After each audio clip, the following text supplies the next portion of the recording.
እንግዲህ ሰዎች በእንደዚህ አይነት ችግር ውስጥ በሚያልፉበት ጊዜ ከፈጣሪ ቅጣት፣ እርግማን ሰክሰስፉል ሰው ኒሊ 1 ሚሊዮን ፎሎወር ያላት ሴት ገመድ ከጀርባዋ አድርጋ ስለ አሟሟታና ስለ ምክንያቷ ተናግራ ራሷን አጠፋች ማለት አለን ተብሎ ይታያል። ወደ ሕክምና መሄድ በእግዚአብሔር ላይ እምነት ማጣት አይነት ነገር ስሜት ይሰማቸዋል። ስንቶች እኮ መድኃኒታቸውን እየጣሉ ጸበል ለጸበል ሲንከራተቱ ሞተዋል። ቤተ እምነቶችና ሜዲካል ኮሚዩኒቲው አንድ ላይ በመሆን እንዴት ነው ሰዎችን ፐርሰናል ዌልቢንግ አይደለ ስፒሪት ማይንድ እና ባዲ ሰፖርት ለማድረግ የተሰራ ስራ አለ። ከዚህ በፊት መንፈሳዊው ፈውስ ጋር ፕላስ ከዘመናዊው ጋር በአንድ ድንጋይ ሶስት ወፍ እኮ ለዓለም የምንተርፍበትን ሀብት ይዘን ታቀፈን ለሺህ ዓመት መደንዘዛችን ሳያንስ እንደገና አሁን በአንደኛው ክፍለ ዘመን የማይመጥን ጥያቄና መልስ አያስፈልግም። ሰላም ጤና ይስጥልኝ። ዛሬ እንግዲህ ጋበዝኩላችሁ ዲያቆን ዶክተር ከሳቴ ብርሃንን ነው። ከቆይታችን ብዙ ነገር ከሱ ትማራላችሁ ብዬ ተስፋ አደርጋለሁ። አብራችሁ ቆዩ። እሺ፣ ከሳቴ እያልኩ ነው ምጠራ። እስቲ ከሳቴ ደግሞ ብቻውንም አይባልም። ከሳቴ ብርሃን መባል አለበት። ብቻውን ካልሹ ከሳቲ ነው መሆን ያለበት። ከሳቲ ንዑስ አንቀጽ ነው። ከሰተ ገለጠ ነው። ከሳቲ ገላጭ። ከሳቴ ካልሽ ከሳቴ የሆነ ነገር ስቦ ማምጣት አለበት። ምን ገላጭ የሚለውን ማሳየት አለበት። ከሳቴ ብርሃን ገላጭ። አንዳንዱ ብርሃን ያባቴ ስም ከሳቴ የኔ ስም ነው ይመስለውና እኔ ራሱ ጥያቄ ከልጅነት ጀምሮ በጣም እንደዛ ነው። ከሳቴ ብርሃን አሁን ለምሳሌ በላኤ ሰባር የሚባለው በላኢ ነው ብቻውን ሲሆን አምስተኛ ፊደል ሆኖ በዚህ በኤ ሄ ሼ ስታረጊው ከፊት ለፊት የሆነ ነገር አለው ማለት ዘርፍ አለው ማለት ነው። ከሳቴ አይባል ጸያፍ ነው በቋንቋ። ከሳቲ ወይም ከሳቴ ብርሃን ማለት ነው። ከሳቴ ይሉኛል ብዙዎቹ። እኔ ራሱ እኮ እንደዚህ ነው የምልህ። እንዴት አይነት ቢዚ ስኬጁል እንዳለ አውቃለሁኝ። ሰዓትህን አጣበህ ስለተገኘ ፕሮግራሜ ላይ መጀመሪያ በእውነት እግዚአብሔር ይስጥልኝ፣ በጣም ነው የማመሰግነው። ምን ማድረግ ግዴታዬ ነው። እሺ እንግዲህ የምንጀምረው በጣም የተለመደ ያው ከሜንታል ሄልዝ ጋር በተገናኘ በይበልጥም ደግሞ ከአይምሮ ጤና እክል ጋር በተገናኘ ሰዎች የሚሰጧቸው አንዳንድ ሀሳቦች አሉ። እነሱ ደግሞ ምንድን ናቸው? እንግዲህ ሰዎች በእንደዚህ አይነት ችግር ውስጥ በሚያልፉበት ጊዜ ከፈጣሪ የመጣ ቅጣት፣ እርግማን እንዲሁም ሌሎችም የሚባሉ ነገሮች አሉ። ስለዚህ እንግዲህ የኔ ጥያቄ የእውነትም ይሄ ነገር ልክ ነው? እንደዛ ነው ለማለትም ላለማለትም ሰርከምስታንሶቹን ማየት ያስፈልጋል። በእርግጥ ከዚህ በፊት ሌሎች ሚዲያዎችም ላይ የተናገርኩት ነገር አለ። በቤተክርስቲያናችን ያለው የህመም ብያኔ ማለት ህመም የሚባለው አሁን ዲዚዝ የምንለው ወይም ኢልነስ የምንለውን ለመተርጎም መጀመሪያ ሄልዝ ጤና ራሱ ምንድን ነው የሚለውን ዲፋይን ማድረግ ነው። ይሄ በሕክምና ትምህርት 101 በተማረን ጊዜ 1948 የዓለም ጤና ድርጅት ጤና የሚለውን ሲበይን it's a state of complete physical, mental and social well-being ነው የሚለው። ስለዚህ ሶስት ኮምፖነንቶች ኤሌመንቶች አሉት ማለት ነው። a state of complete ሙሉ የሆነ የአካል የስነ አእምሮ ወልቡና እና የማህበራዊ ጤና መስተካከል ነው። ዌልቢንግ ደህንነት ነው። it's not merely an absence of a disease ብሎ ይቀጥለዋል። ማለት የበሽታ አለመኖር አይደለም። በእኛ በህክምናው ዲፊኒሽን በሃይማኖቱም ተመሳሳይ ነው ያለው። ማለት ሰው የተባለው ፍጥረት በዕለተ ዓርብ ከኤልዳ ዱዳሌም በተፈጠረ ጊዜ ይሄን ሶስቱን ኮምፖነንት የሚያሟላ የበቃ ይነቅ አንድ 30 ሰው ሊያስብ የሚችለውን የሚያስብ አንድ የ30 ዓመት ጎልማሳ ያለውን አናቶሚክ and ፊዚዮሎጂክ ስትራክቸርስ በጤናማነት የያዘ ሜንታል ስታተሱ ክሊር የሆነ ማለት ነው፣ ጥሩ የሆነ ሶሻል ስታተሱም ሄልዚ የሆነ ሶሻሊ ማለት ከአራዊት ጋር ከእንስሳት ጋር የሚግባባ ቋንቋቸውን የሚያውቅ ስም የሰጣቸው ለአራዊት ሁሉ አይደለም። መጽሐፈ ኩፋሌ ላይ በየዕለት ለምሳሌ እሁድ ዕለት አዋፍን ምናምን፣ ሰኞ ዕለት እንስሳትን ብሎ እስከ ሐሙስ ድረስ ስም በማውጣት ስለደከመ ነው አንድ የሚያንቀላፈው። በዚህ ሁሉ መሃል ረዳት የሚሆንን ተባት አንስት እየሆኑ ስለመጡ እሱ ብቻውን መሆኑ ትንሽ ሳይኮሎጂካሊ ስለተሰማው ያንን መሰማት እግዚአብሔር ስላየ ሰው ያለ ሴት ያለ ረዳት መኖር እንደማይችል ስለሚያቅም ሰው ብቻውን መልካም አይደለም ብሎ ረዳት የፈጠረለት ለዛ። ስለዚህ ምንድነው የስነ ልቦና ትዝብት የስነ ልቦና እንትን ከዛም ሊጀምራል ትችያለሽ። ግን በተሟላ መንገድ ሶሻል ጤናው የተጠበቀ ነው። ከማህበረ መላእክት ጋር ጥሩ ሰላማዊ ነበር። 7 ዓመት ከ47 ቀን በገነት በሚኖርበት ጊዜ ቅዱስ ገብርኤል ናቸው ሃይማኖት ሲያስተምሩት የነበረው አይደል? እኩዮች ነበር፣ እንደ ወንድማማች ነበር ከመላእክት ጋር የነበረን ግንኙነት። ስለዚህ ሶሻሊ በጣም በጣም ስትሮንግ ነበረ ቦንዱ። በሳምንት አንድ ጊዜ ዊኬንድስ ላይ እንግዲህ እሱ ከምድር ወደ ገነት ሄዶ የምድር ገዢ አዋፍን እንስሳትን ግዙ ንዱ ብሎ በብዙ ተባዙ በባረካቸው መሰረት ገዢ ነው፣ ንጉስ ነው የምድር። ስለዚህ ለንጉስ ደግሞ እጅ ይነሳል። ነገስታት እጅ እንደሚነሷቸው እንስሳትም ይሄዱ ይጎበኙ ይጠይቁት ነበር። ብላን ጠጣን እረደን የፈለከውን አድርገን እያሉ ሲያወሩት ቋንቋቸው ይገባው ነበር። ዛሬ ሚያው እምቧ እንደሚሉት አሁን ቦርፎሪኮን ነው የምንለው የእንስሳትን ቋንቋ ኮሌክቲቭሊ። አትሪኮን የሰው ቋንቋ ነው፣ የትኛውም የሰው ቋንቋ። አተርጋውን የመላእክት ቋንቋ ይባላል። አሁን ቋንቋው እንደዚህ እስኪለይ ድረስ አንዱ የአንዱን ቋንቋ የማይሳውን የመላእክትን ቋንቋ ኮዱን ምንድነው እንዴት ነው የሚያወሩት እንዴት ነው ኮሚኒኬት የሚያደርጉት የሚለው አታቂም። የተሰወረ የሆነው ከዛ በኋላ ነው። ሶሻል ጤናው ከታጣ በኋላ ሰው የእንስሳትን ቋንቋ ይሰማል፣ እንስሳት የሰውን ቋንቋ ይሰማሉ፣ ይታዘዙታል። አራዊት በአንድ ቀን በዛ በእርግማን ዕለት የእንስሳ አንደበት ሰውን ከማናገር ተከለከለና የራሱ እንስሳዊ ድምጽ ማውጣት ጀመረ ይለናል ኩፋሌ። ስለዚህ መግባባት ቆመ፣ ሶሻል ኢንተራክሽኑ ቆመ፣ ሶሻል ሄልዙን አጣ። ስለዚህ ይሄን መጽሐፍ ቅዱስ የሚለውን ነው እንግዲህ ምንም የተለየ ሐኪም መሆን እኮ አይጠይቅም። ይሄንን ኢንሳይት ሊሰጥሽ ይችላል። ምናልባት ሶሻል ዌልቢንግ የሚለው ምንድነው የሚለውን ትኩረት ሰጥተሽ እንድታዩ ያደርግሻል እንጂ ሐኪምነት የሚጨምረው የተለየ ክርስትና ኢንሳይት ላይኖር ይችላል። ስለዚህ ፊዚካሊ ዌል ነው። ህመም የሚስማማው ባህሪ ነው። በርግጥ ማለት መንፈስ አይደለም፣ ማይጨበጥ ህመም ማያገኘው ማይወጋ እንትን ማይለው አይደለም። እንደ መላእክት መንፈስ አይደለም፣ ስጋ አለው። ይሄ ማለት ፍሌሺ ስለሆነ የመታመም ባህሪ አለው በውስጡ፣ ግን ነሰሰርሊ እንዲታመም አልተፈጠረም። ገባሽ? ስለዚህ ፊዚካሊ ዌል ነበር ማለት ነው። ሜንታሊም ስነ አእምሮአዊ ጤናው የተጠበቀ የተስተካከለ ማለት ያው ይሄ ሜንታል ኢልነስ ሜንታል ሄልዝ አድቮኬት ስለሆንሽ ስነ ልቡናና ስነ አእምሮ ይለያያሉ። ስነ ልቡና ይሄ ሳይኮሎጂ ምንለው ሳይካትሪ ምንለው ነው።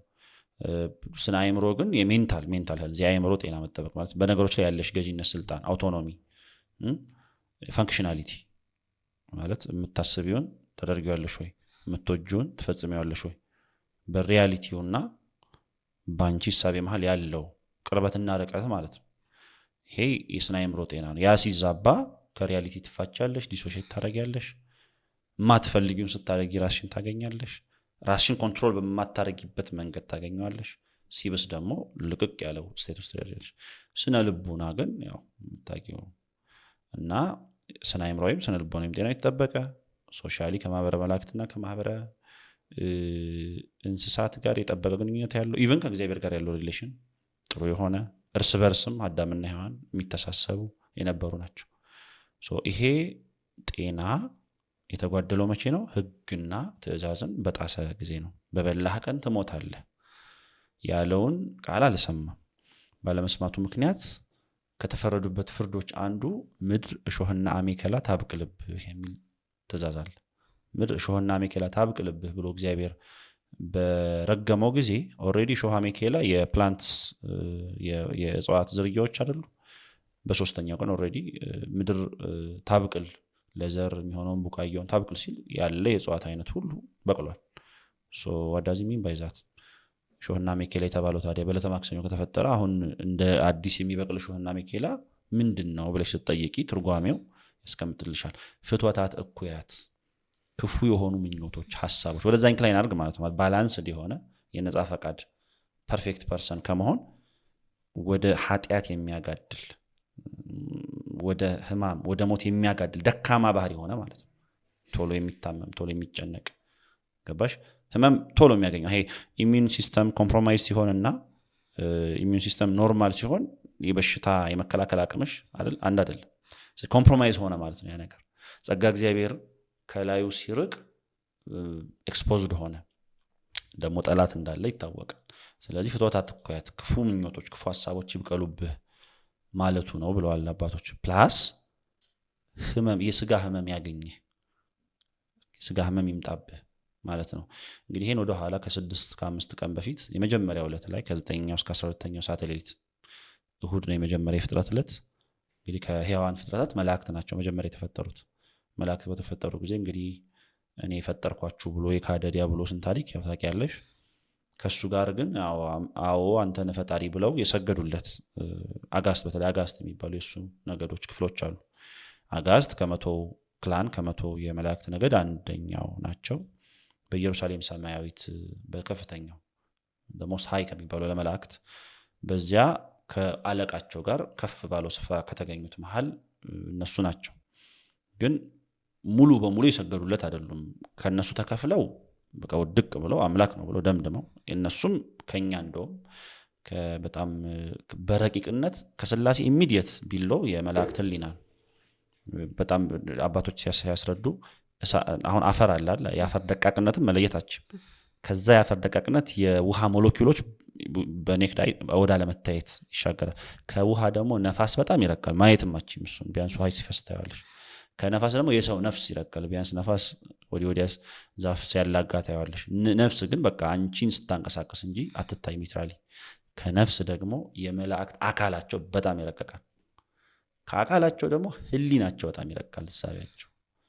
ከመላእክት ህሊና አንጻር ግን የስላሴን ረቂቅነት ስናመዛዝነው የመላእክት ህሊና እንደ ተራራ የገዘፈው ነው ይታያል። ኢን ሪሌሽን ቱ የስላሴ ረቂቅነት ብለው ስላሴ ምን ያህል ረቂቅ እንደሆነ ከፍጡር አንጻር ሲያስተምሩ የመላእክት ህሊና ምን ያህል ምጡቅ እንደሆነ ከፍጥረት ሌብል ማለት ነው ትረጃለሽ። በዛ ምጡቅ ህሊናቸው የፈጠራቸውን አምላክ ተመራምረው እንደ ቅዱስ ገብርኤል ንቁም በበህላዊ ነስካበን ረከቦ ለአምላክ የፈጠረን አምላክ እስክናገኝ ቆይ እንጸልይ። ፍጡርነቱ ይታወቃል፣ ቪዥዋሊ ታየዋለሽ። በቃ እንደነሱ ክንፍ አለው በሳይዝ እና በቦታ ገዘፍ ከማለት በቀር። ግን በቃ አይምሯቸውን ስላልተጠቀሙ ለማይረባ አይምሮ አሳልፎ ሰጣቸው ይላል ቅዱስ ጳውሎስ ላይ። በነገራችን ላይ ማለት ለገዛ አይምሮሽ አሳልፎ ይሰጥሻል እግዚአብሔር፣ ለገዛ ሲሊነት ማለት ነው። ስለዚህ ለማይረባ አሳልፎ አይምሮ እግዚአብሔር በነፃ ፈቃድ አሳልፎ ስለሰጣቸው ሰገድን ያሉትን ሰይጣናት ብሎ ከእሱ ጋር በሲኦል እንዲወርዱ በኋላ አደረጋቸው ይላል። የተወዛገቡም ነበሩ። አየር ላይ እንስገድ አንስገድ ምንድነው ያሉ ማለት ነው። ሙዝግብ በዚህም ዓለም በወዲያኛውም ዓለም አይጠቅም፣ መወሰን ያለብሽ። ስለዚህ አየር ላይ እንደዚህ የቀሩት የአየር አጋንንት ሆነው አሁን ሰው ላይ የሚያድሩት የአየር አጋንንት ናቸው። አንዳንዶች ደግሞ አሉ ክርክር ውስጥ የገቡ ሌላ ሎጂካል ሪዝኒንግ ማለት አንተ ከበላያችን ሆነ እኛ በታች ስላለን ያው ኢየሩሳሌም ሰማያዊት አካባቢ ያሉ ስለሆኑ አንተ ከላይኛ ከታች ስለሆነ ፈጠርኳችሁ ካልከለማ እኛም የበታቾቻችንን ፈጠርን ማለት አለብን ማለት ነው ምናምን ያሉት ደግሞ እንደዚህ ማይክሮ ኦርጋኒዝምስ የሆኑ እነሱ ናቸው ይላል። አሁን እንግዲህ እግዚአብሔር ባክቴሪያን ፈጠረ፣ እግዚአብሔር ቫይረስን ፈጠረ፣ እግዚአብሔር ፈንገስን ፈጠረ አይልም መጽሐፍ ቅዱስ።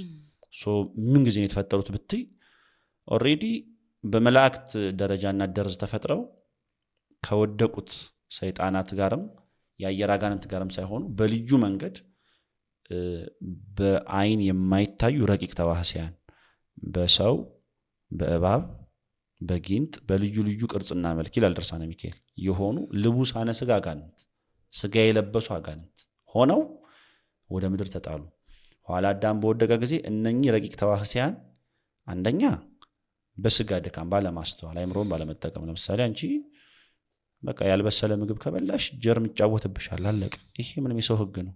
ምንም እግዚአብሔር ፈርዶብኝ ነው በኃጢአቴ ምክንያት ነው ብትይ ለእኔ መንፈሳዊ ፋራ ነሽ፣ ምንም ልልሽ አልችልም ማለት በቃ መብላት የሌለብሽን እየፈራሽ ያለሽውን ያ ሰላጣ ምን አይነት የጤና እክል እንደሚያመጣ ያ ዘይት ብለሽ በስነስርዓት ተጠንቅቀሽ መብላት ያለብሽን መብላት አለብሽ። አሞቅሽ መብላት አለብሽ። ፓስቸራይዝ ማድረግ፣ ስጋ መጥበስ በኋላ ሰው ዲስከቨር እያደረገው የመጣው ነገር ነው። ምክንያቱም ይሄ ሰዋዊ ጠባይ ነው። እግዚአብሔር እዚህ ላይ ያንቺን ኢንተለጀንስ ማስተዋል ይጠብቃል ማለት እሱ ነው። በቃ ድግስ ቤት ሄደሽ የምትበይው ምግብ የሚያምሽ ከሆነ አለመብላት ራይት።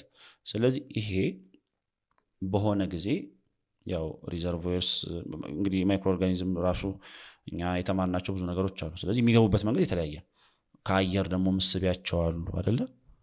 እንደ ጉንፋን እንደ ቲቪ ማለት ነው። በምግብ መመረዝ የሚመጡብሽ አሉ። ደግሞ ነን ኮሚኒኬብል የሚባሉ አሉ፣ በዘር የሚተላለፉ እነሱ ደግሞ ሌላ ስቶሪ ናቸው። በሱ ምክንያት ነው። በማን ኃጢአት ነው? ዮሐንስ ወንጌል 9 ላይ እውሩ ዘተወልደ ማለት ነው። ግንባሩ ላይ የአይን ሶኬት የሚባል ነገር የሌለው ልሙጥ ሰው ከልጅነቱ ጀምሮ የተወለደ ሰው ወደ ጌታ መጡትና ህዝብ ይነጋገራል፣ ልክ እንዳሁኑ ማለት ነው። በማን ኃጢአት ነው? በእሱ ኃጢአት ነው? በቤተሰቡ ኃጢአት ነው? የእሱ ኃጢአት ነው እንዳይባል ሲወለድ ጀምሮ ነው። በማን ኃጢአት ነው? አሁን እንዳሁኑ ማለት ለምሳሌ አሁን ኒውሮ ዴቨሎፕመንታል ዲስኦርደር ገና ሲወለዱ ጀምሮ ለምሳሌ አሁን ይሄ ስፔሻል ኒድ የሚፈልጉ አሉ አይደለ? እንትን ያለባቸው ህጻናት፣ ኦቲስቲክ ህጻናት አሁን በምንድን ነው አሁን እግዚአብሔር በኃጢአታችን ነው እንደምትዩ ሲጠይቁ እግዚአብሔር ምራል የለም የእግዚአብሔር ድንቅ ስራ ይገለጥ ዘንድ ነው ያለው። በኋላ አይኑን ከደረቅ ግንባር ጭቃን በምራቁ ለውሶ በሴልሆም መታጠቢያ ተጠመቅ፣ አየሽ ድርሻለሽ፣ ስቲል ድርሻለሽ፣ በቃ አይተሃል ብሎ አይደለም ሸኝሽ። መታጠብ ሄደሽ ጸበሉ ቦታ መታጠብ ያንቺ ሊሆን ይችላል። ድንቅ ስራውን ይገልጥልሻል። ኢፍ ዩ ዱ ዩር ፓርት እግዚአብሔር ያንን ነገር ያደረገው የእግዚአብሔር የራሱን ድንቅ ስራ ሊገልጥና ያ ልጅ ምናልባት እጅ የሌለው እግር የሌለው ከመደበኛ የኢንቴሌክቹዋል ሌቭል ትንሽ ኮምፕሮማይዝ የሆነ ሆኖ ግን አውትስታንዲንግ የሆነ አርቲስት ሊሆን ይችላል። ብዙ ጊዜ አይተሽ ከሆነ የሆነ ነገር የጎደላቸው ፊዚካሊ አሁን ልበ ብርሃኖች አሁን እንደ መጋቢ አዲስ እሸቱ አለማየሁ ሰባኪ አለ፣ እንድታየው እንደ ይርዳው ጤናው ዘፋኝ አለ፣ እንደ ገብረ ዮሐንስ ዘማሪ አለ፣ እንደ ቴዎድሮስ ጸጋዬ ጋዜጠኛ አለ። ገባሽ? እንደ አለቃ እያሌው ታምሩ ሊቅ አለ። እሱን ነው የምልሽ። እንደ ሆሜር ሊቅ አለ ወይ? አማናት ደግሞ አለች እንደ ኤለን ኬለር። የእግዚአብሔር ድንቅ ስራ ይገለጥባቸዋል። የሆነ ኤክስትራ ነገር ማካካሻ ይሰጣቸዋል እግዚአብሔር። ስለዚህ እያየሽ ታደንቂያለሽ። ሰው እግር የሌለው እጅም የሌለው ሰው ምን አይነት ታምር እንደሚሰም ዛሬ የቴክኖሎጂ ዘመን ነው። ይሄን አላብራራም። የመጀመሪያው እንደ አዳም በኃጢአታችን ምክንያት ሊሰጠን ይችላል ደዌ ዛ ኃጢአት ይባላል። ይሄ መጻጉም ላይ ኢየሩስ ይባላል። መጻጉ ላይ ደረሰው እሱ እኮ ነው። 38 ዓመት ያስማቀቀውን ኃጢአት እንዲያውቅ ያደረገው ወደፊትም በኃጢአቱ ምክንያት በጣም የባሰ ነገር እንደሚያገኘው ስለተረዳ ነው። ለመዳን ትፈልጋለህ የሚል እኮ በጣም ሲሊ ጥያቄ ነው። ወይ ለምድሮ ጌታ እንደዚህ የጠየቀው 38 ዓመት ከማቀቀ ሰው በላይ መዳን የማይፈልጋል ለብትይ ይሄንም በሽታ ያሸከመው የቀደመ ኃጢአቱ ስለሆነ አሁንም እርግጠኛ ነህ እያለው ነው። በኋላ እንደሚክደው ያውቃል። ተንቀልቅሎ አዳነኝ እንጂ መዳን ፈለግኩ እንዳይለው እግዚአብሔር እዚህ መጠን ነው በነገራችን ላይ የሚጠነቀቅልሽ ላይምሮሽና በኋላ ግን ሲልከሰከስ ነው ያገኘው መቅደስ ውስጥ ጭራሽ ከገዳዮቹ ጋር ሲማከር ተው የባሰ እንዳያገኝ ተጠንቀቅ ብሎት ከሆነ ጊዜ በኋላ ከገዳዮቹ ጋር ተሰልፎ ምስክር ሲጠየቅ እስቲ ምንድነው የምታስተምረው ነገር ማለት ምንም ሊያገኙበት አልቻሉ ማለት በሞት ሊያስቀጣ የሚችል ነገር አላገኙበትም። ስለዚህ እስቲ ከሱ ደግሞ ከሰማን ብለው እና ሐና ሲጠይቁ እኔ በአደባባይ ገልጬ አስተማርኩ፣ ህዝብ ተሰብስበበት እኮ ነው ማስተምረው፣ ይሄው እነሱን ጠይቃቸው፣ እናንተም ነበራችሁ ሳስተምር፣ ዛሬ አዲስ ምን የምነግርህ ነገር አለኝ። ጌታ ይሄንን ነው ያለው። አንተ ሊቀ ካህናቱ እንዴት ነው የምትመልሰው ብሎ ከመካከላቸው አንድ ሰው በጥፊ ጌታ ናቸው ለው ጌታ በጥፊ ተመታ የሚባለው እሱ ነው። ያ ሰው ነው የሆነው መጻጉ። ስለዚህ እንዲህ ያለ አሰቃቂ ኃጢአት ሲፈጽም አንድ ሰው እግዚአብሔር ይቀጣዋል። የመጀመሪያው ቅጣት ለዚህኛው ማስጠንቀቂያ ዋርኒንግ ነበር። የመጨረሻው ቅጣት ግን መመለሻ የሌለው ሆነ።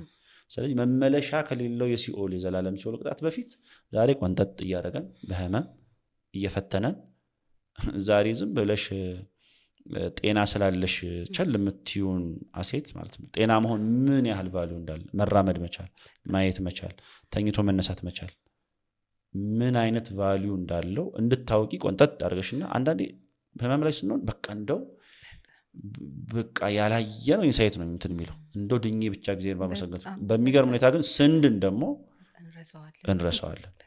እግዚአብሔር በኃጢአት በድካማችን እንድንማር ስለ ኃጢአት የሚሰጠው ደዌ አለ። ባለመጠንቀቅሽ የሚመጣብሽ ደዌ አለ ብዬሻለሁ። ሌላው ግን መጽሐፍ ቅዱሳዊ ስፒሪቹዋል አንድምታ ያላቸው ሌሎች የደዌ አይነቶች ለምሳሌ ደዌ ዘእሴት፣ እሴት ማለት ዋጋ ነው። ለዋጋ የሚሰጥ እንደ ሽልማት የሚሰጥ ደዌ ደግሞ አለ። በሚገርም ሁኔታ ማለት ለቅዱሳን ለጻድቃን ከዚህ ዓለም ወደ ሌላኛው ዓለም መሄጃ ወይም ደግሞ የቅድስናቸው ሰርቲፊኬሽን ሁላ ሊሆን ይችላል። ባይዘው ይሄ ሃየር ሌቭል ነው ማለት የፍጽምና ደረጃ ነው። አብዛኞቹ በገዳም በዱር በገደል የሚጋደሉ ፊዚካሊ ዲሴብልድ ሊሆኑ ይችላሉ። አይተሽ ከሆነ ያ ባንፈርድ ጥሩ ነው እንደዚህ አይነት ነገር ላይ ማለት ይሄ የፍጽምና መለኪያ ነው። ለምሳሌ ከሐዋርያት የሚገርምሽ ደዌ የሌለበት የለም። ከእያንዳንዱ ሐዋርያ ለምሳሌ እንደ ግመል እንደ እኛ ኤሌፋንቲያሲስ ነው የምንለው የዝሆኔ የሚባል በሽታ ታውቂያለሽ አይደል? እግርሽን የሚያሳብጥ የኢየሩሳሌሙ ሊቀ ጳጳስ የነበረው ያዕቆብ ከሐዋርያት አንዱ እንደዚህ አይነት በሽታ ነበረበት።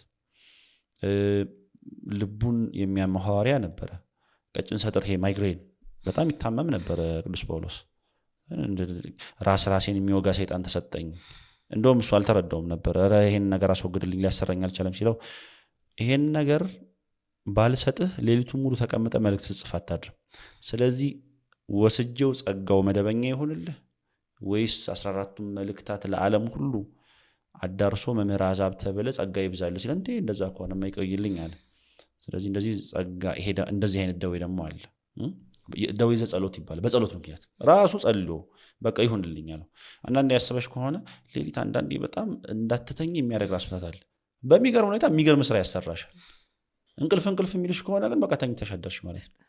እግዚአብሔር በጣም ረቂቅ አምላክ ነው ማለት እግዚአብሔር አይደለም ምኑን እግዚአብሔር ሆነታል ማለት እኛ ኮምፕሬንድ የምናደርገው ከሆነ እሱን አሰራር ምኑን እግዚአብሔር ነው።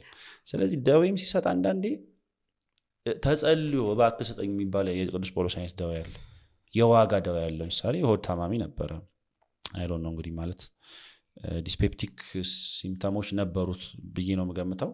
ሆዱን ያማው ነበር። ስለዚህ ስለ ሆድ ህመም ጥቂት የወይን ጠጅ ጠጣበት ብሎ ሪኮመንድ ያደርጋል ቅዱስ ጳውሎስ የመንፈስ ልጁ ጢሞቴዎስን።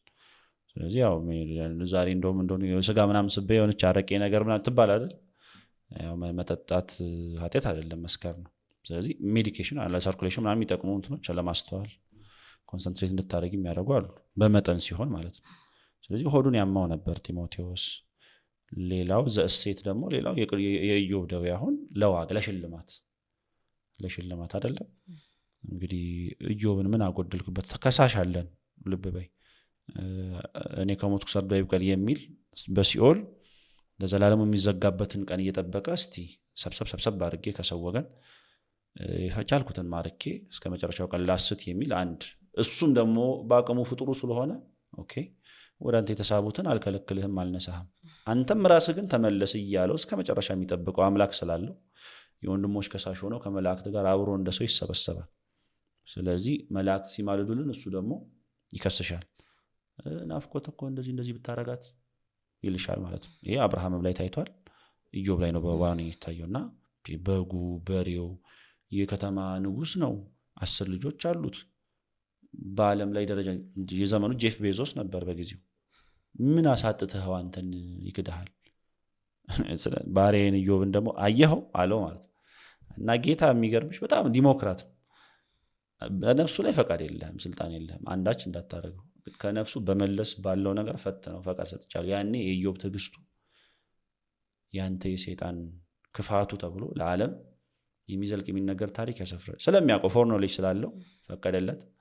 ከዛ መጀመሪያ ከብቶቹ እንዲያልቁ፣ ከዛ ልጆቹ በአንድ ቀን እንዲሞቱ፣ ከዛ በኋላ ከራስ ጥፍሩ እስከ እግር ጥፍሩ በገል እስኪያክ ድረስ ማከኪያው ጥፍሩ ራሱ የሚያም እስኪሆን ድረስ በደዌ መታው። ሚስቱን ጓደኞቹን አስነሳበትና ኤልፋዝ በስመ አብ እንዴት ያለ ኃጢአት ይኖርብህ ነው በቃ አሁን እንደሚጠዘጥዙን ማለት ነው በሰው ቁጥር ላይ አንቺ ደህና በቃ ራስሽን እያስታመምሽ ያለሽበት በምን እንዴት እስቲ መርምር ራስህን። እግዚአብሔር ለምንድን ነው እንደዚህ ያመጣብህ? በኃጢአት ይሆን እነ ኤልፋዝ እንደዛ ነው በቃ ሲጠዘጥዙት ነበር። በእውነት እንዳንተ ያላረገን አምላክ ይመስገን ፍርዱን ከኛ ያራቀ ምናምን እያሉ ሙዲ የሚይዙበት ነበሩ። ሚስቱ ጭራሽ ብሳ ደግሞ በሚስትሽ ስትፈተኝ ይከባድ አይደል? እግዚአብሔርን ስደበውና ሞት ብላ ትታው ሄዳ ነበር። ያን ሁሉ ነክሶ እንደው ቢያጣ የገዛ የተወለደበትን ቀን ረገመ እግዚአብሔርን ሳይሰድብ በቃና እግዚአብሔር ሰጠ እግዚአብሔር ነሳ ብሎ እንደው ሲጨንቀውና ሲመረው ምን ነው ባልተወለድኩ አለ እንጂ ክፉ ቃል አልወጣውም። ያኔ ደስ አለው እግዚአብሔር። እያንዳንዳቸው ግን ዋጋ ተቀብለውበታል። እነ ኤልፋዝ በኋላ ኢዮብ 2-3 እጥፍ ሆኖ በረከቱም ልጆቹም ሲመለስለት አይናቸውን በጨው አጥበው ድክ ቢሉ ሲመጡ የምን ወዴት ባሪያዬን ኢዮብን በቁስሉ ጊዜ ያቁስላችሁታል፣ አልሰማችሁም የእናንተን ጸሎት። እርሱ ራሱ ጸልዮ መስዋዕት አቅርቦ የእሱን ፊት ነው የምቀበለው ብሎ እርሱ ራሱ ካልጸለየ አልሰማችሁም ብሏቸዋል። አንዳንዴ ሰው በዳውን ፖይንት ላይ በዛ ህመሙ ጊዜ እንዲህ ያለ ጨዋታ የሚጫወቱ አውቀውም ሳያውቁም ምናልባት እነ ኤልፋዝ በክፋት ነው ብያላም ነው በእነሱ ቤት ማጽናናታቸውም ሊሆን ይችላል። አሁን አንዳንዴ እናትሽም ሊሆን ይችላል አባትሽ ወይ ሚስትሽ ወይ ጓደኞችሽ ያጽናኑ መስለው የሚገዘግዙ አሉ። እግዚአብሔር ይቅር የማይለው ኃጢአት ነው። በነገራችን በህመሙ ጊዜ እንደዚህ መሆን በጣም ከባድ ነው። ኋላ ሲጸልዩ አልሰማ ተገለጠና በፍጹም የእናንተን ጸሎት አልሰማ ራሱ ይጸልይላችሁ። የቅዱሳን ምልጃ አንድ ማሳያ ነው። ኢዮብ ይጸልይ እኔ ፊቱን እቀበል የእሱን ነው የምሰማው። ዛሬ ከእኔ ይልቅ ሚካኤልን ገብርኤልን ማርያምን ይሰማል ብዬ ካመንኩ በዚህ አንደርስታንዲንግ ጸልዩልኝ ብል ፍርድ የለብኝ። ስለዚህ ሄደ ጸልይላቸው ተሻለ። ስለዚህ እንደ ኢዮብ ማለት ነው። ይሄ አሁን ዋጋ የበለጠ ሽልማት የበለጠ ክብሩን አብረ ዛሬ ድረስ ኢዮብ ብለን የምንተርከውን ታሪክ እንግዲህ ኢዮብ እንግዲህ ዘመን አበው ነው። ገና ሙሴም ሳይመጣ የነበረ ሰው ኦልሞስት ከክርስቶስ በፊት 4000 3000 ዓመት በፊት የነበረ ሰው ለ5000 ዓመት የሚተረክ ታሪክ በእግዚአብሔርም በሰውም ፊት ሞገስ ያለው እንደ ኢዮብ ትዕግስት የሚባልለት ሆነ። ምናልባት ይሄንን ቻሌንጅ ባያስጀምር እግዚአብሔር ኢዮብ አንድ ተራ ንጉስ ሆኖ በጎ ሰው ሆኖ የሚሞት ነውና አሰራሩ ረቂቅ ነው። ስለዚህ ደዌ ዘእሴት የዋጋ ደዌ ዘንጽ በንጽህና ምክንያት እንዲሁ የንጽህናሽ መገለጫ የሆነ ደዌ። አንዳንድ ጻድቃን ሰማዕታት አሟሟታቸውም እንደዛ አይደል? ሰማዕታት እንዲሁ እየተቀረደዱ እንደ ሽንኩርት እየተላጡ አይደል እንደ ሞቱት በሳት እየነደዱ ፍርድ ነው ታዲያ እግዚአብሔር እየፈረደባቸው። ሶ ስፒሪቹዋሊ ከፍ ስትይ የምታዩ ሐሳብ ያለ ግን አትሊስት ሰው ከሆንሽ አመንሽም አላመንሽም እግዚአብሔር ለሁሉ ፀሐይን ያወጣ አይደል? አላመነኝም ብሎ ፀሐይን በካርዳ ያረግም እንደ መብራት ወይም ዝናብን በቆጣሪ ያረግም ለሁሉ ያወጣል። ፍርድሽን የምታወራርጁ የማመን ያለማመንሽ ዋጋ የሰማይ። ስለዚህ ልክ እንደዛው ጤናሽን ከጠበቅሽ አመጋገብሽን ዛሬ እግዚአብሔር የለም ብለው የሚያሉ በቴክኖሎጂ የመጠቁት በአመጋገብ በጤና የተራቀቁት የአይምሯቸውን ፍሬ ስለማይነሳቸው ነው። ዛሬ ግን አማኝ ነኝ እያልሽ የሰውን ቤዚክ ኤሌመንት ካላሟላሽ እግዚአብሔር ለራስሽ ስንፍና ነው አሳልፎ የሚሰጥሽ። ስትታመሚያለሽ ኢቨን ልትሞቺ ትችያለሽ። ስለዚህ ኢት ዲፔንድስ ማለት ነው። እግዚአብሔር ሊያስተምርሽ የሚልከው አለ።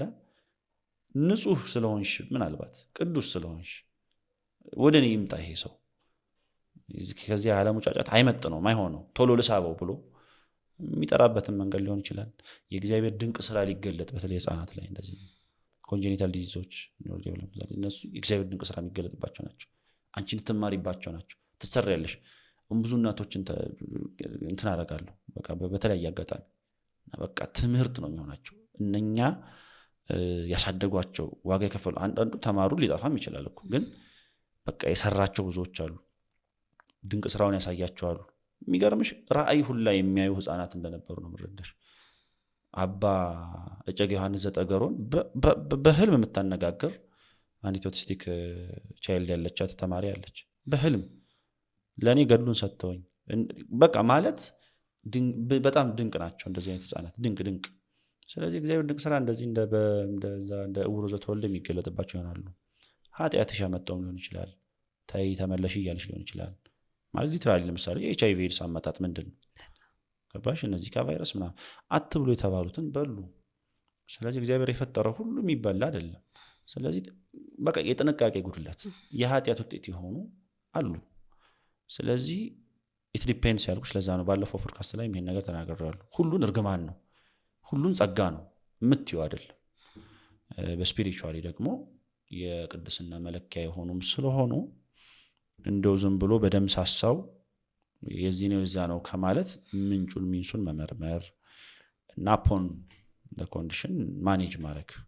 ኃጢአትን መተው ከሆነ መተው፣ ንስሐ መግባት ከሆነ መግባት፣ መመርመር፣ መታከም፣ ክሊኒክ መሄድ ከሆነ መሄድ፣ ጸበል መሄድ ከሆነ መሄድ፣ እያመሰገኑ መኖር ከሆነ ፈቃድ ይሁን ብሎ ዝም ማለት ከሆነ እሱ። ስለዚህ ማኔጅመንቱ ይለያያል አይደለ? እኛም ስናዝኮ ለተመሳሳይ በሽታ ምናልባት ፕሬግናንት ለሆነች ሴትና ለመደበኛ ሰው አንድ መድኃኒት ላላዝ ይችላል። ለቻይልድ እና ለእንትኑ ዶዙም መድኃኒቱን ሊለያይ ይችላል። ኢቨን በሽታው እንኳን አንድ ሆኖ ነው የምልሽ። ስለዚህ ማኔጅ ስታደርጊውም ከሶርስ ኮዙ ተነስተሽ ነው የሚሆነው። ብያኔሽም እንደዛ ሆኖ ነው የምልሽ እና ያን እሺ።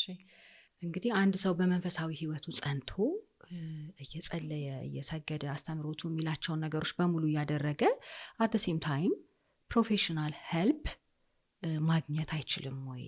እንግዲህ እዚህ ጋር ትንሽ መጨመር የምፈልገው ነገር አንዳንድ ጊዜ ሰዎች በጣም በሃይማኖት ውስጥ እያሉ ወደ ሕክምና መሄድ በእግዚአብሔር ላይ እምነት ማጣት አይነት ነገር ስሜት ይሰማቸዋል እና at the end of the day የሕክምና ሳይንስ ራሱ እግዚአብሔር የፈጠረው ነገር ነው እና ለፍጡራን የሰጠው ስጦታ ነው ብዬ ነው የማስበው። እና ይሄ ነገር እንዴት ነው? እስቲ ይሄንን ነገር በደንብ ብታብራራልን ደስ ይለኛል። እኔ የሚጣላና የሚጣረስ ነገር የለውም ባይ ነኝ። በሁለቱም መስመር ስላለው ማለት ነው። እንደ ካህንም እንደ ሐኪምም ነው የማየው ነገሮች ማለት። እኔ የክሊኒክ ፕሮሞሽን እየሰራሁ አይደለም። ኢንፋክት ክሊኒካል ቢዝነስ ለጊዜው የለውም። ሌላ ሳይድ ኦፍ ሜዲሲን ላይ ነው ያለሁት። ስለዚህ አድቮኬት አይደለሁም። ዝም ብሎ የራስን ልክ አሁን እንደ ሱቅ ቆጥረሻንን ነገር ቢዝነስን ያሳጣል በሚል ደረጃ ማቀርብም አይደለሁም። ከዛ ውጪ ደግሞ እንደ ጭፍን ብሎ ደግሞ የሚያወግዙ አሉ። ይሄ የሰይጣን ስራ አድርገው ወይም ደግሞ እግዚአብሔርን ያለማመን አይነት እዚህ በጸበል በእምነቱ መዳን እየተቻለ ምንድነው ወደዛ መሄድ ከሚሉትም አይደለሁም። ሲጀመር የሁሉ ነገር ምንጩ እግዚአብሔር ነው። እዚህ የምናዘው ፋርማኮሎጂካሊ የምናዛቸው መድኃኒቶች ከምድር የተቀመሙት ከየት ነው የተሰሩት? በአስማት እኮ አልመጡም። ከእጽዋት ነው የተቀመሙት። ግን ስቴጁን ያልፋሉ ማለት የመድኃኒት ቁጥጥርና ክብካቤ ምናምን የሚል ባለስልጣን ታውቂያለሽ። ዝም ብሎ አገኘው። አሁን የተቸገርነው ነገር እሱ ነው። በቃ የሆነ እንዴት ልበልሽ፣ በቃ የሆነ አሁን ባህላዊ ሕክምናና አንዳንድ ሕክምናዎች ትንሽ ሰከንደሪ የሚደረጉት ለዛ ነው። የሀገራችን ኢንዲጂነስ ሕክምና መናቅ ሳይሆን ዲው ፕሮሰሱን ማለፍ አለበት። አንቺን ስለፈወሰ ሌላውን ይፈውሳል ማለት አይደለም። አድቨርስ ኢፌክቶች አሉት። እነሱ ለአመታት ተጠንተው በብዙ አመት ታሽቶ መጨረሻ ላይ ቬሪፋይ ሲሆን ነው እንጂ ትልልቆች በሽታዎች አሁን እኮ መድኃኒት እኮ በየላቦራቶሪ እኮ ይገኛል። ግን የሆነ ፖፑሌሽን ወይ የሆነ ነገር ነው ሊያድን የሚችለው። አሁን ኤችአይቪ ላይ ተገኘ ምናምን ይባላል፣ የኮሮና ተገኘ ይባላል፣ ሊገኝ ይችላል። ግን እንዲህ ቀላል አይደለም ለሚሊዮኖች ይሄ መድኃኒት ነው ብሎ ማድረስ። ይሄንን እግዚአብሔር የሰጣቸውን አእምሮ ተጠቅመው ተመራምረው የደረሱበትን መድኃኒት በተግባር ከክሪቲካል የጤና ኮንዲሽን ወደ ጥሩ ደረጃ ሲያደርስ እያየሽ አይ ይሄ እግዚአብሔር የለበትም ካልሽ አሁንም ቢሆን አንቺ በቃ የእግዚአብሔርን ነገር እንደገፋሽ ነው እንደውም የምቆጥረው እንኳን ከእግዚአብሔር እንደወጣሽ። ምክንያቱም አንደኛ ሐኪም የሚለውን ሙያ የፈጠረው እግዚአብሔር ራሱ ነው። መጀመሪያ ራሱም ሐኪም ስለነበረ ለምሳሌ የመጀመሪያው ሰርጂን እግዚአብሔር ነበረ። ሔዋንን ከሆዷ ሔዋን የፈጠረበት መንገድ እኛ ሰርጂካል ቲያትር ላይ የምንሰራው ነገር ነው አይደል? እንቅልፍ የተባለ አንስቴዥያን ወጋው። ከዛ በኋላ ከጎኗ አጥንትን ወሰደ፣ ስፍራውን በስጋ ዘጋው አይደል? በማዳን ስራውም የትኛውንም ስፔሻሊቲ ሰርቷል። የህፃናት ሐኪም ሆኗን ህፃናትን አላዳነም። 12 ዓመት የሆናት የሞተችውን ሴት ሲያስነሳ አይተነዋል። የቆዳ ሐኪም ደርማቶሎጂስት ሆኖ ነበር አይደለ? ለለምጽ በለምጽ የተያዙትን ሲፈውስ አይደለ? ምን ቴክኒካሊ እሱ ቆዳ መፈወስ አይደል? ደርማቶሎጂስት ምንድን ነው? ሌላ ነገር የለውም። ሳይኪያትሪስት ሆኖ ያውቃል። ያቺን ሳምራዊቷ ሴት እኮ ሲያወራ ምንድነው ሳይኮቴራፒ አይደለም? እና ኤንቲ የአንገት በላይ ስፔሻሊስት ሆኗል። ዲዳና ደንቆሮ የሆነውን ሰው ሲያድን፣ ሆዱ የተነፋ ሰው ሉቃስ ወንጌል ላይ ያለውን አሳይቲክ የምንለውን ፔሸንት በቃ የውስጥ ደዌ ስፔሻሊስት ሆኖ ፈውሷል። ገባሽ? ብዙ ሁሉንም ስፔሻሊቲ አሁን የአጥንት ስፔሻሊስት የምን ስፔሻሊስት የምትሆኑ ሁሉ ስፔሻሊቲዎች ሰርቷል ጌታ በማለት ስጋዩ። እሱም ብቻ አይደለም፣ እሱ ራሱ የህማም ሰው ሆኖ የእኛን ህማም ደግሞ ታሟል። ስለዚህ ስጋ ወደሙን ደግሞ ሲሰጠን ትልቁ መድኃኒት ትልቁ ሜዲሲን ስጋ ወደሙን ደግሞ ስጋውን እንደምን ብሉ ጠጡ ብሎ ሰጥቶናል። ዳትስ ኢነፍ። ለምን? ለሚያምን። ገባሽ አይደል? ለሚያምን ቅዱስ ስጋውን ክቡር ደሙን መቀበል ከኃጢአቱ ሊያነጻ። ምክንያቱም እነኛ ኦርጋኒዝሞች መነሻቸው የልቡሳነ ስጋ አጋንንት እርግማን አይደል? ስለዚህ እነኛ አጋንንት የትኛውም ስራ ስርና የትኛውም እጽዋት በዴሪቬቲቭ የፈጠሩት ፋርማኮሎጂ በላይ ቅዱስ ስጋውና ክቡር ደሙን በእምነት የተቀበለን ሰው ማጥቃት አይችሉም። ግን ሲኖርሽ ነው እምነቱ። ከሌለሽስ? አይ ከሌለውማ የኔ አይደለም አይልም እግዚአብሔር። ፀሐይና ዝናብ እንደሚያወጣው ኦኬ፣ ቢያንስ በፍጥረት አቬለብል ባረኳቸው እጽዋት ተመራምረው ከስራሱም ከምኑም መጠቀም ከቻሉ ይጠቀሙ፣ ይፈወሱ ብሎ እንደምትበዩ እንደተጠጩ ነገር ፕሮቫይድ እንደሚያደርገው መድኃኒትም እንደዛ መድኃኒትነት ያላቸውን እጽዋት ሲሰራ እንደዛ ነው እና ገልጧል። በዘመናት ድካማችንን ያው የሰው ድካሙን አንተ ታውቃለህና ነው የሚለው ቅዳሴ። ድካማችንን ስለሚያውቅ ከኖህ ዘመን ጀምሮ ለተወሰኑ ሰዎች ይገልጣል። ለምሳሌ ኖህ እጽዋቱንም ጭምር ነው ያስገባው ወደ መርከብ። ስለዚህ ለ700 በሽታዎች የሚሆኑ እጽዋትን እያሳየው ነበር። እቺ የኮሶት ናት፣ እቺ እንትን ናት፣ እቺ በሶ ብላናት እያለ እንደማለት ነው። ስለዚህ ለዚህ በሽታ ለዚህ በሽታ እያለ 700 ሊስት አውት እያደረገ 700 በሽታ መድኃኒት የሆኑ እጽዋትን እዛው እየነገረው ነው ካስገባህ አይቀር እያለ። ከማርና ከወተት ደግሞ 300 በሽታዎችን መፈወስ ትችላለህ ብሎ ማርና ወተት ምን ያህል ያው እንግዲህ እንደሆኑ እናውቃለን። ከኖህ ጀምሮ እንደዚህ የሚገለጥ በልዩ ሁኔታ በጸሎትም ሆነ በስጦታ እግዚአብሔር ጠርቶ አሁን ለትንቢት ለመዝሙር እንደሚጠራው ለሐኪምነት የሚጠራቸው አሉ።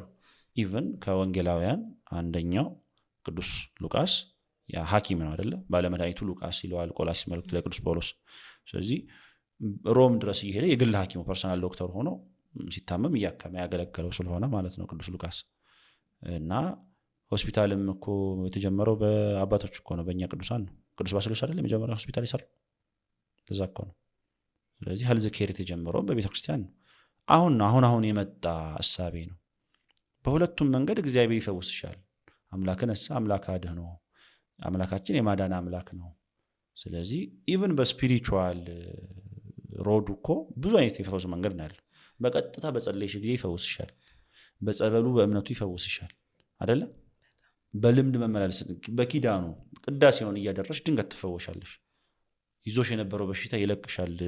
ምናልባት የደጅ ሰላም ምግብ ስትበይ ሊሆን ይችላል፣ አታውቂውም፣ የእምነቱን ቫልዩ ማለት ነው። ስለዚህ በዛ መንገድ በልዩ መንገድ አለው። በመላእክቱ በቅዱሳኑ ሊፈውስሽ ይችላል።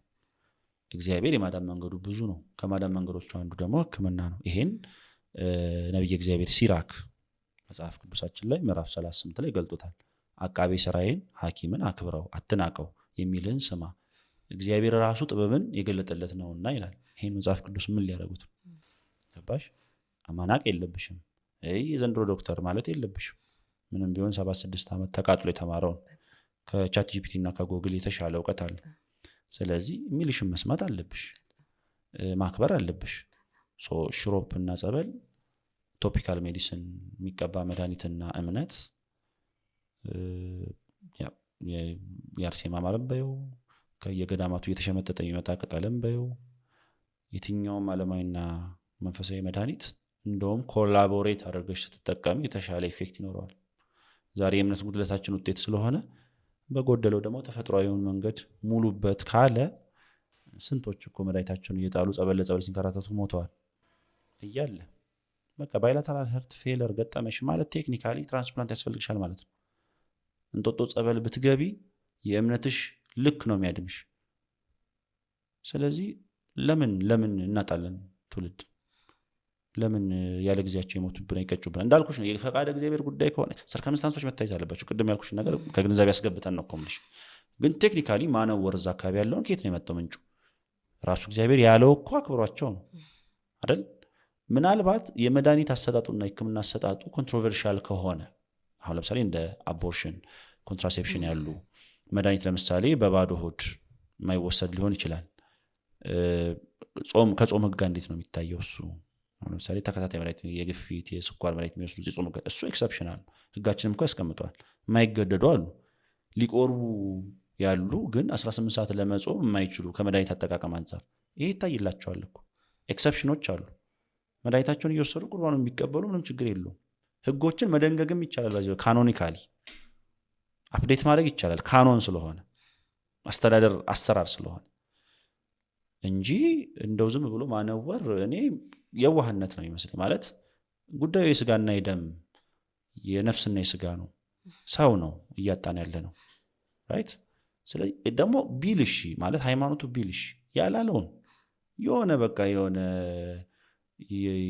እንዴት ልበልሽ አክሌምድ ያልሆነ ቤተክርስቲያኒቱ ያልሾመችው የሆነ የመንደር ሰባኪ የሆነ ነገር ያመጣል፣ ወይም ደግሞ የሆነ ባህታዊ የሆነ ነገር ይረጫል፣ ወይም የሆነ የጸበል ቦታ ትርክት የሆነ ነገር ያመጣል እንጂ በመጽሐፍ የተጻፈኝ የመጽሐፍ ሰው ነኝ። ሐዲሳት ሊቃውንትን ተምሬያለሁ። ቅኔ እየተከታተልኩ ነው። ቴዎሎጂ ስኩል ላይ እስከ ማስተርስ ድረስ ሄጃለሁ። እስካሁን ባለኝ መረዳት ይቀረኛል ጋር በሰንበት ቤት በ20 ዓመት አገልግሎት ባለኝ መረዳት በዓለማዊው ሕክምና በመንፈሳዊም ትምህርት በደረስኩበት ይጋጫል፣ አንዱ አንዱን ይቃረናል የሚል አላገኘሁም። ስለዚህ ሃፒሊ ደግሞ ከዚህ በኋላ የኔም ፕሮጀክት ከዚህ በኋላ አይ ቲንክ ፎር ዘ ላይፍ ታይም እስክሞት ድረስ ምሳራው ይመስለኛል። ይሄንን ሕክምናንና መንፈሳዊነትን አንድ ላይ ጀምሮ እንትን የሚል ጋይድ ላይን የሆነ እንደ ኦርቶ ሜዲሲን አይነት መጽሐፍ አስባለሁ። ብዙዎች ያግዙኛል ብዬ አስባለሁ። እኔ እንደ ኤዲተር ሆኜ ብዙዎችን አሳትፋለሁ ብዬ አስባለሁ። አንዱ ፋርማኮሎጂው ነው። በቃ መድኃኒት እና ሕክምና መንፈሳዊ ክርስትናና ሕክምና ምንና ምን ናቸው የሚል እንደውም አሁን ቪዲዮ በቅርብ እሰራለሁ ዩቲዩብ ላይ እና አይጋጩም በፍጹም ተጋጩ የሚል ዝም ብሎ የግለሰብ ግን አሁን አንዳንዶች ከፍርሃትም አሁን ዝም ብለሽ ግምቶች ታስቀምጭ አይደለም እና የተቀመጠም ነገር የለም በይፋ በመምራን ሆነ በመጽሐፍት የተቀመጠ ነገር የለም። እንዲያው ሰው በግል አስተሳሰቡ የፈጠረው ነገር ይሄ መስተካከል አለበት። ምክንያቱም ኮስት የሚያደርግሽ የሰው ልጅ ነው። የሰው ልጅ ደግሞ ክቡር ነው። አምላክ ሰው ነው፣ ስለ ሰው ነው ያን ሁሉ ነገር ያደረገው። ስለዚህ ሰውን የሚያሳጣሽ ተባራሪ ትርክት ከዚህ በኋላ እንደውም በዚህ ፖድካስቶች ላይ ብዙም መተንተን አያስፈልግ፣ ወደ አክሽን ነው መግባት። የሀገራችን ሀገር በቀል የባህል መድኃኒት ከመንፈሳዊው ፈውስ ጋር ፕላስ ከዘመናዊው ጋር በአንድ ድንጋይ ሶስት ወፍ እኮ ነው። ለዓለም የምንተርፍበትን ሀብት ይዘን ታቅፈን ለሺህ ዓመት መደንዘዛችን ሳያንስ እንደገና አሁንም በአንደኛው ክፍለ ዘመን የማይመጥን ጥያቄና መልስ አያስፈልግም። ይሄ እንዳልኩሽ ነው፣ ዲፌንድ ለማድረግ ምናምን ፕሮፌሽን አይደለም። ከረንትሊ የለሁበትም ነው የምልሽ፣ ክሊኒካል ቢዝነስ ውስጥ የለሁም። ስለዚህ ግሳቤው ግን ትክክለኛ ያልሆነና መታረም ያለበት ነው። እንደው ከልመና ጋር ማለት ይትረፉልን፣ ምንም የሚጋጭ ነገር የለውም። ገና ያልተወሰነባቸው ህግ ያልተደነገገ በጣም ኮንትሮቨርሻል እንደ አይቪኤፍ አሁን ቅድም ጥናት እያደረኩበት ነው ያሉት። አሁን ከማህፀን ውጭ እርግዝና፣ የወሊድ መከላከያ፣ የደም ልገሳ የመሳሰሉት እነሱ ኤክሰፕሽኖች ናቸው። ገና ህግ ቃኖን ያስፈልጋቸዋል። ሌሎች አሁን እንደ ኮፕቲክ ቸርች ያሉ የራሳቸውን ህግ አውጥተዋል። ካቶሊክ ቸርች የራሷን ህግ አውጥታለች። ኦርቶዶክስ ቤተክርስቲያን በኢትዮጵያ ኦርቶዶክስ ቤተክርስቲያን ኦን ዴይ ቱ ዴይ አክቲቪቲ ምዕመናን ሊገለገሉባቸው የሚፈልጉ የተገለገሉባቸው ያሉ ኢቨን እንደኛ እንዳሰራር ለምሳሌ አንዲት ነርስ መዘማሪት ወይም ደግሞ አንድ ዶክተር ሰባኪ ኤምቪኤ ምናምን ሊሰራ ቢችል አቦርሽን ግዴታው ነው፣ በኢንተርንሺፕ ውስጥ ማለፍ አለበት። አልሰራም ቢል ሊቀጣ ነው፣ ልስራም ቢል ከህግ ሊወጣ ነው፣ ከህግ እግዚአብሔር። ስለዚህ ምንድን ነው መሆን ያለበት? በጣም ይሄ እኮ ትልቅ ኃላፊነት ነው ቤተክርስቲያኒቱ። ከነኚህ ውጭ ግን በመደበኝነት በሽታሽን ተመርምረሽ ፊዚካል ኤግዛሚኔሽን ሂስትሪ ተይዞልሽ ዲያግኖስ ተደርገሽ ምርመራ አድርገሽ የሚታዘዝልሽ መድኃኒት በምክረ ካህን የካህናት ሕክምና ማለት ነው። በምክረ ካህን ተመርተሽ በጸበል በእምነቱ በስግደት በጸሎቱ በስጋው ደግሞ ከምታደርጊው ጋር እንደውም ኢንቴግሬት አድርጎት ትልቅ ኢምፓክትፉል ነገር መፍጠር ነው እንጂ አንዱን አጋጭቶ ከሁለት ያጣ መሆን አያስፈልግም። ይሄኛው ጥያቄ ደግሞ የአንተን ፐርሰናል ኦፒኒየን ነው የምፈልገው፣ ግን አት ሴም ታይም በዚህ ጉዳይ ላይ የተሰሩ ስራዎች ደግሞ ካሉ በዛው ትነግረናለህ ማለት ነው።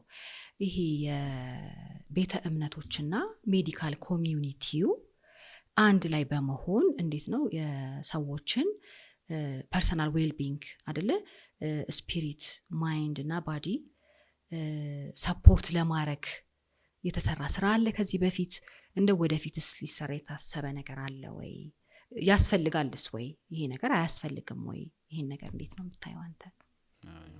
ይሄ በጣም ክሩሻል ነገር ነው። አሁን ደግሞ የማዝንበት ነገር እሱ ነው። ማለት ፊዚካል ዲዚዝ እና ሂሊንግ ላይ ራሱ ስምምነት የለም ነው የምልሽ። ይሄ የምዕመናን ጥያቄ ብቻ አይደለም። ለአላይ ቦታ ላይ ያሉ የቤተክርስቲያን ሰዎችም ኢንቴግሬትድ ሆነው የሰሩት ስራ እስካሁን ድረስ በእኔ መረዳት ብዙ የለም አለ። ከተወሰነ ጊዜ ለምሳሌ እንጓረ ሰናይ ሆስፒታል የቤተክርስቲያን ሆስፒታል እንደሆነ ታውቂያለሽ።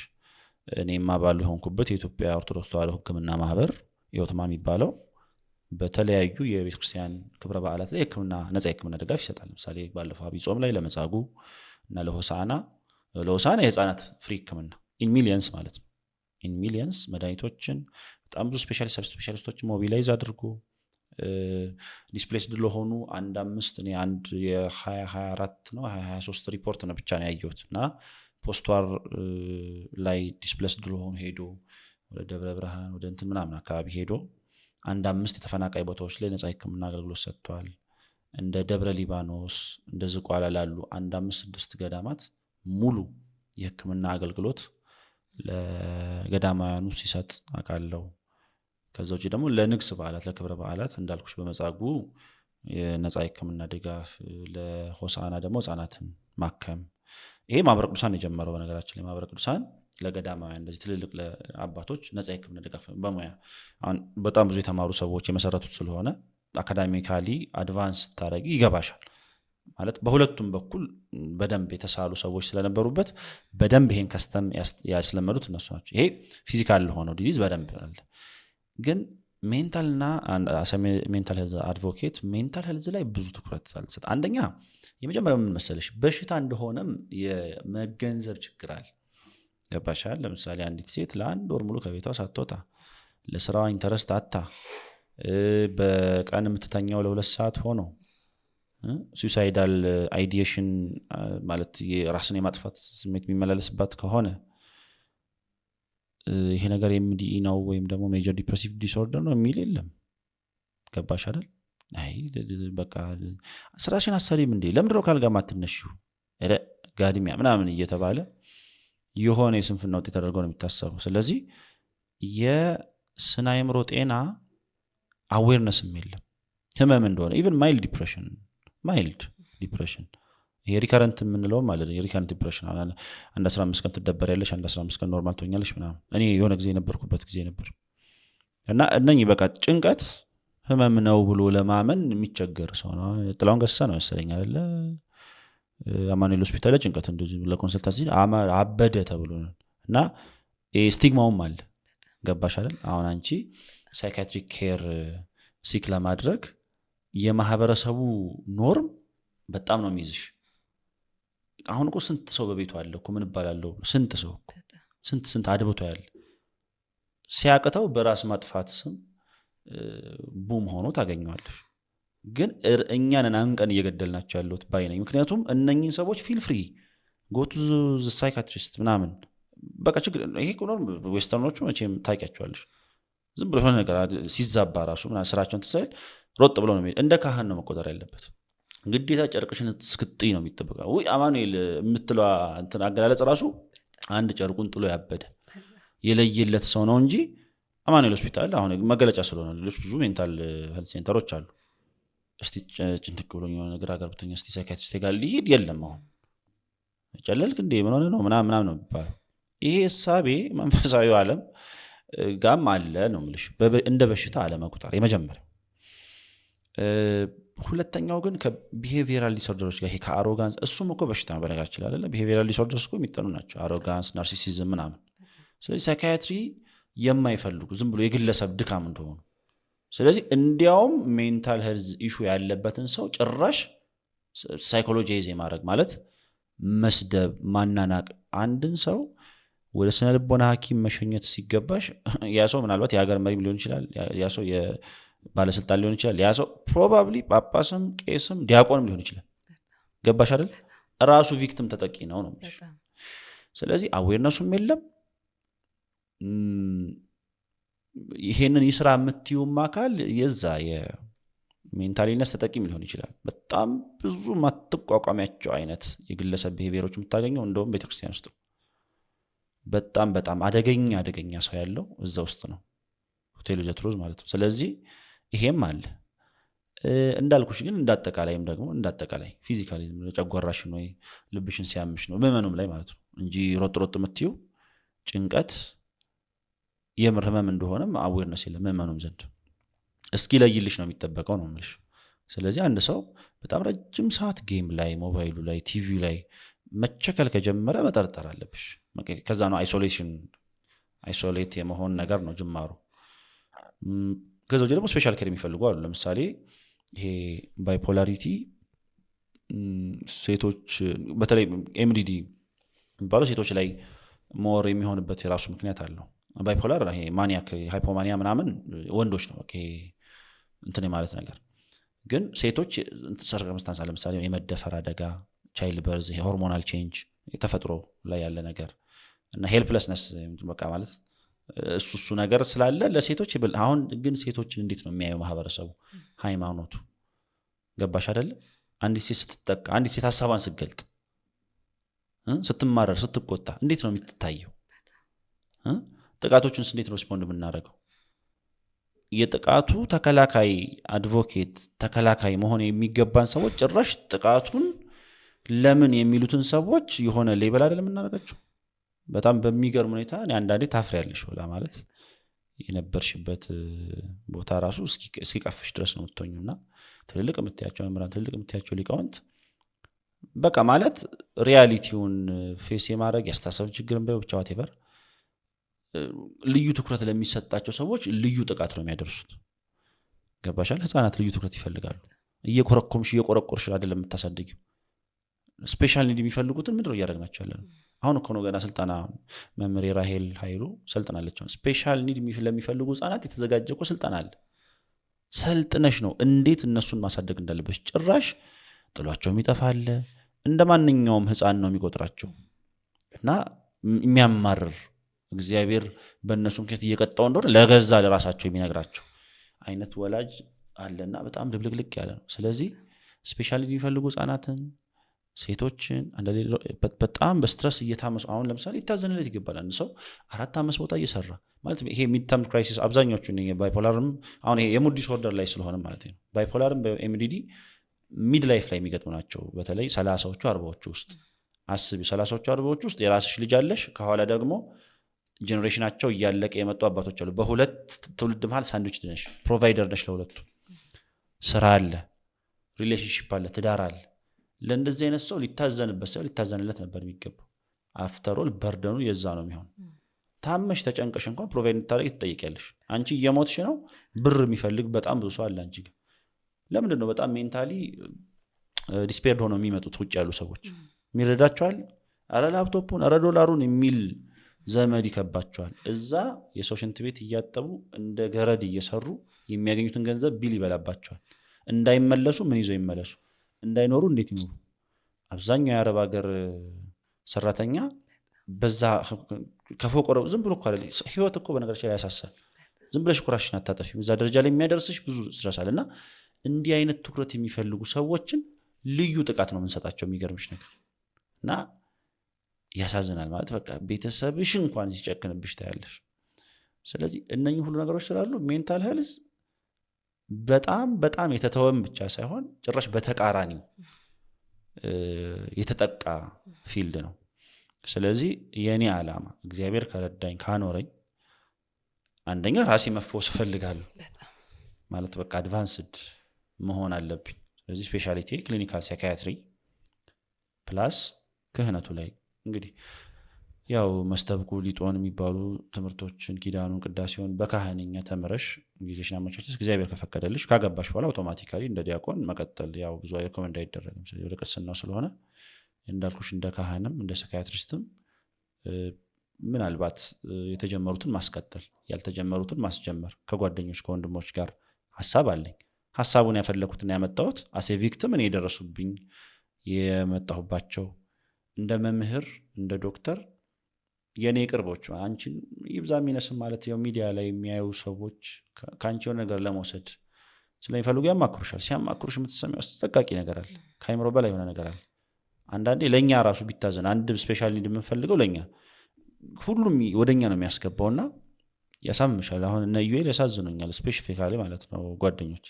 አንቺ ላይ ጭራሽ ተጽዕኖ አሁን ጆርዳን ፔተርሰን እንደዛ ሆኖ አይደለ በቃ ራሱ ሜንታል ብሬክዳውን ውስጥ ገብቶ ከመናገር እና ሰው አንቺ ላይ ነው የሚደፋው እና ከባድ ነው ለሰሚው ራሱ። ሕክምና ባለሙያ ስለሆንሽ ትቋቋሚያለሽ ማለት ላይሆን ይችላል። የራስሽ የቤት ስራ አለ። ስለዚህ በጋራ ኮላቦሬቲቭ ወርክ ቢኖር ጥሩ ነው። እንደናንተ አይነት ሄልዝ ኬር አድቮኬቶች እኛ በዲሲፕሊናሪ መንገዱ የክለርጂው ቤተ ክህነቱ በደንብ ለምሳሌ ቤተ ክህነት የብዙ የሙያ ማህበራት የህግ መምሪያ ያለው የሕክምና መምሪያ ቢኖረውስ የሐኪሞች መምሪያ ቢኖረው በሕክምና ጉዳይ የሚያማክሩት ሐኪሞች እና ካህናት ብዙ አሉት።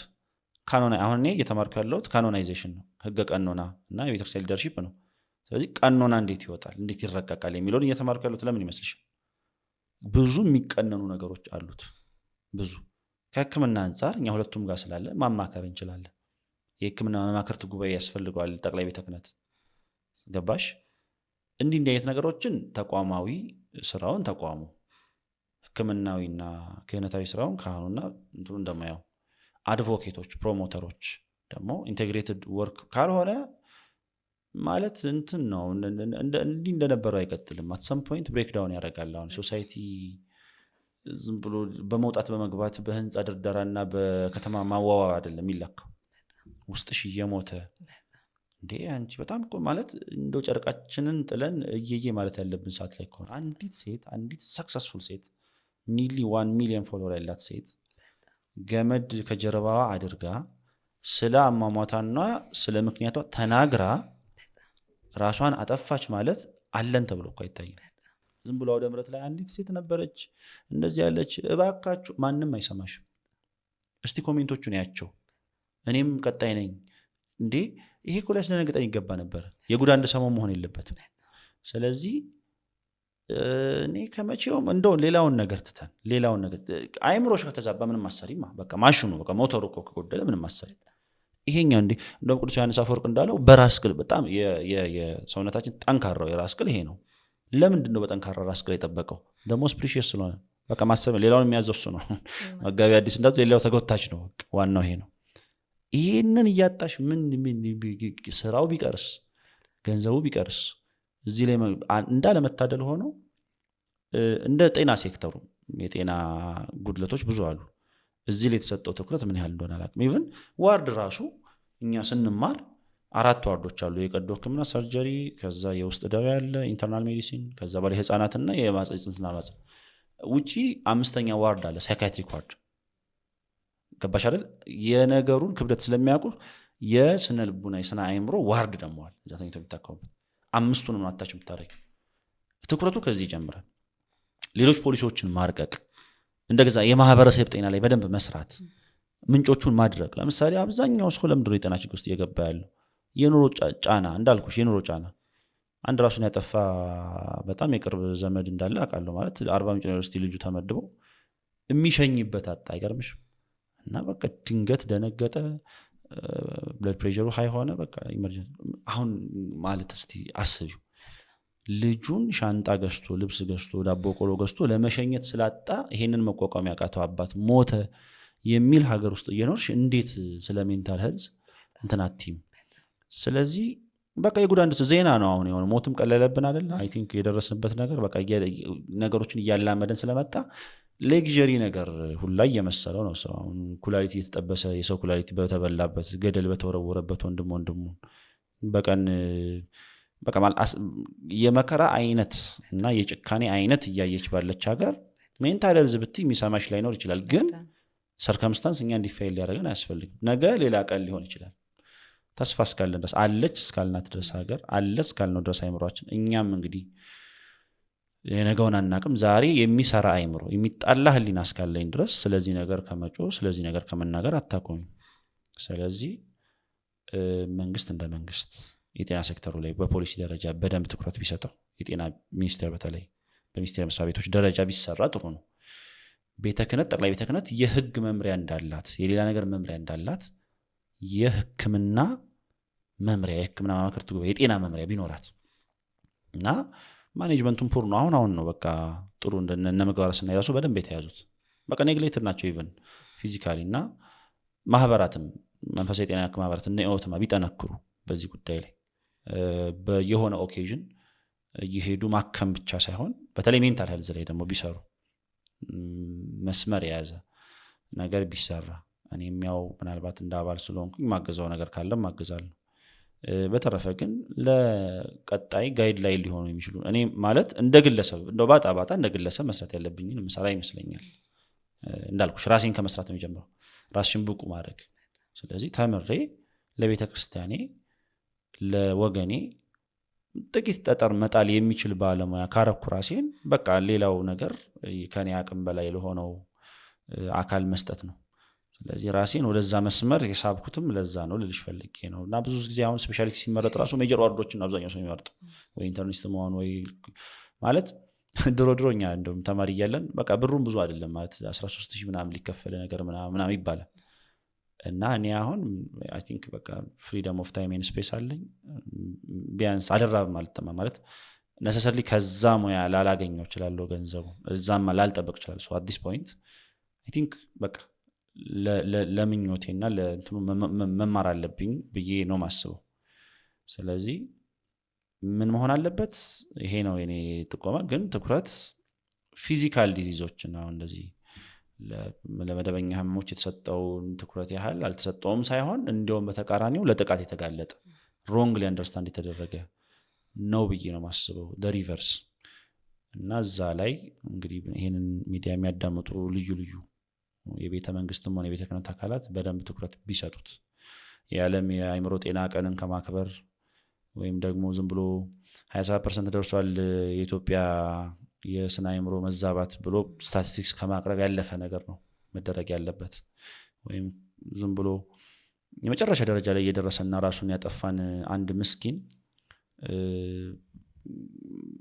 ተገን አድርጎ በርቱ ጠንክሩ የሚል ኢንስፓይራቶሪም በዩ ኢቫንጀሊካልም በዩ ምክረ ሀሳብ መስጠት እሱ ብዙ ጥቅም የለው ማለት በእነኛ ሰዎች ማይ እንደሆነ ስታስቢው አይቀበሉ ዜዶን ባይት በቃ አልፈውታል። ሌላ ነው መፍትሄው ነው ብለሽ ስታምኙና ስትቀበዩ እኮ ነው። ቤተክርስቲያን ለመሄድ እንኳን ወኔ ነው እኮ የምታጩ። የጸሎት መጽሐፍሽን ለመግለጥ እንኳን እኮ ነው ወኔ የምታጩ ያኔ